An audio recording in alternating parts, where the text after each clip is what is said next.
কণমানিহঁত তোমালোকে আজি আহাচোন। আজি তোমালোকে বিয়োগনাতা দেখিবলৈ পাৰিবা।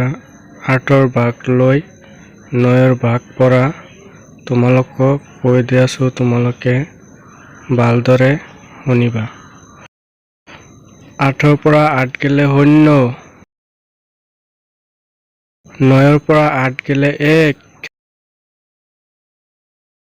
10ৰ পৰা 8 গেলে 2, 11ৰ পৰা 8 গেলে 3, 12ৰ পৰা 8 গেলে 4, 13ৰ পৰা 8 গেলে 5, 14ৰ পৰা 8 গেলে 6, 15ৰ পৰা 8 গেলে 7,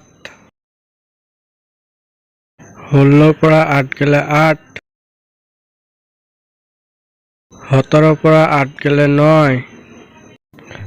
কণমানিহঁত তোমালোকক কৈ দি আছো, 9ৰ ভাগ লৈ পঢ়ো আহা।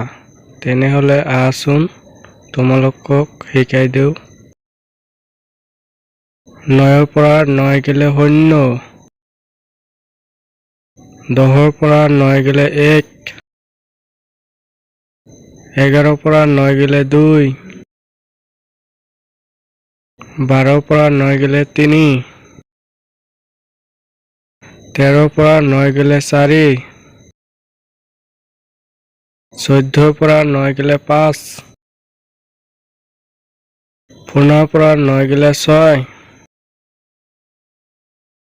16ৰ পৰা 9 গেলে 7, 17ৰ পৰা 9 গেলে 8, 18ৰ পৰা 9 গেলে 9। কণমানিহঁত তোমালোকে মোৰ ভিডিঅ' চাই কিনে ভাল লাগিলে ছাবস্ক্ৰাইব কৰিবা।